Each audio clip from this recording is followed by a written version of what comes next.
What's up guys, Lon here from Android Authority, and we're taking a look at Sony's new Xperia X line here at Mobile World Congress 2016. So there are three devices here. We have the Xperia X Performance, Xperia X, and the Xperia XA. Instead of the glass and metal designs of previous Sony phones, the bodies of the new X line is constructed entirely of metal, and it looks and feels quite nice, but the overall design with the rectangular and somewhat boxy look is still very reminiscent of other Sony phones that we've seen in the past.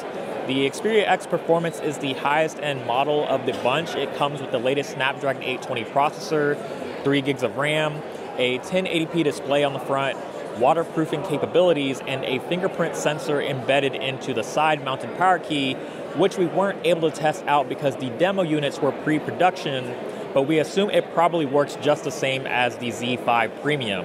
There's a 13 megapixel camera on the front for all of your self-portraits, and along the rear is a new 23 megapixel lens, and it's a pretty familiar Sony camera experience. But one new feature that Sony was touting was the hybrid autofocus, which is supposed to do a really good job of tracking moving objects to prevent motion blur when snapping a photo. But this is something we're going to have to test out later when we're not dealing with a prototype with unfinished hardware and software. The Xperia X is identical to the X Performance in a lot of ways, but there are a few key differences. It doesn't have the same brushed metal backing or waterproofing capabilities, and you're getting a Qualcomm Snapdragon 650 processor instead, but otherwise the majority of the specs like the 1080p display, cameras, and fingerprint sensor are pretty much all the same. The Xperia XA is the mid-range model out of the bunch, but it's probably the most eye-catching. The 5-inch display on the front is only 720p, but it runs edge to edge, which really makes the phone stand out, and the glass ever so slightly curves along the sides.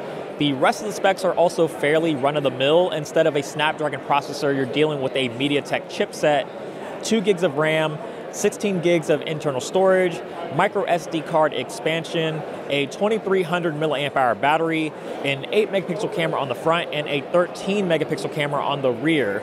They're all running on Android Marshmallow with Sony's Xperia UI on top, which should be a familiar experience for any hardcore Sony user. But one big change that you'll notice is it's a lot cleaner with flatter and more simplistic looking icons over the 3D-ish looking ones of previous versions. And overall, it just blends in a lot better with the material design aspect of Android. The Xperia X line will be available sometime this summer, and that's about as specific as Sony is willing to get right now, but we'll definitely keep you up to date on AndroidAuthority.com. This has been a quick first look and hands-on of the Xperia X line by Sony here at Mobile World Congress 2016. Stay tuned for the rest of our coverage.